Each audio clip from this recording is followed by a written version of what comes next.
Hello, কেমন আছো সবাই? আশা করছি অনেক অনেক ভালো আছো। আজকে আমি আসছি বাংলাদেশ বেতারে। আজকে আমার গ্রাজুয়েশন আছে, ওই জন্য আসলাম। গলার অবস্থা খুবই খারাপ, ঠান্ডা, এই বুঝতেই পারতেছো, নাক দিয়ে সব বের হইতেছে। তা আসলাম, দেখি তোমাদেরকে দেখাবো যে কিভাবে রেডিওতে অর্থাৎ বাংলাদেশ বেতারে গ্রাজুয়েশন হয়। আমি এই জন্য আসছি, দেখতে থাকো সবাই। এই তো বাংলাদেশ বেতারে চলে এসেছি, তোমাদেরকে একটু বিল্ডিংটা ঘুরে ঘুরে দেখালাম। গ্রেডেশন হচ্ছে নিচে, আর আমি ভুলে দোতলায় চলে আসছি, তো আবার নামতেছি লিফটে।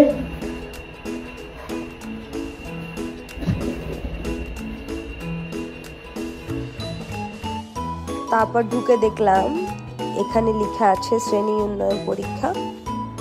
ভিতরে ঢুকছি, তারপর গিয়ে দেখি অনেকেই দাঁড়িয়ে আছে লাইনে, ফর্ম ফিল আপ করতে হচ্ছে। তারপর আমি সিগনেচার দিলাম।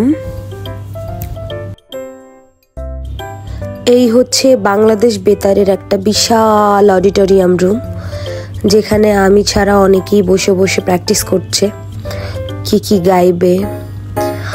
তো অনেক বোর হচ্ছিলাম, অনেক সময় ধরে বসেছিলাম, এখনো ডাক আসে না।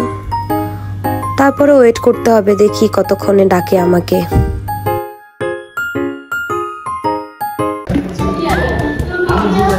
আই এম সো সরি, কারণ যেখানে রেকর্ডিং হয় সেটা আমি আসলে দেখাতে পারলাম না। ওটার ভিতরে ফোন অ্যালাউ না, ফোন নিয়ে যাওয়া যায় না। তো প্রথমে আমি একটি পছন্দের গান দিয়ে শুরু করছি। এরপর তারা ওই লিস্টে যে 10টা গান দিয়েছি আমি, ওখান থেকে একটা ধরেছে, তারপর আরও একটা ধরেছে লালন গীতি।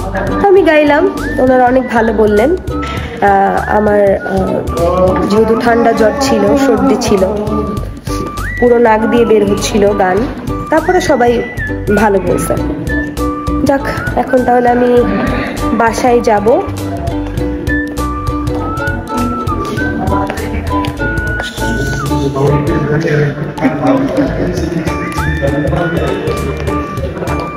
শুরুতে একটু ভয় লাগতেছিল, যেহেতু অনেক গুণীজন ওখানে বসা। তারপর আমি বের হলাম, বাইরে অনেক রোদ। এরপর আমি উঠবো রিক্সাতে, তারপর মেট্রো, দেন বাসায়। গাড়ি নিয়ে আসা হয়নি, কারণ গাড়ি নিয়ে আসলে বেশি দেরি হয়ে যেত, মেট্রোতে তাড়াতাড়ি হয়। সবাই থাকো, ভালো থাকো।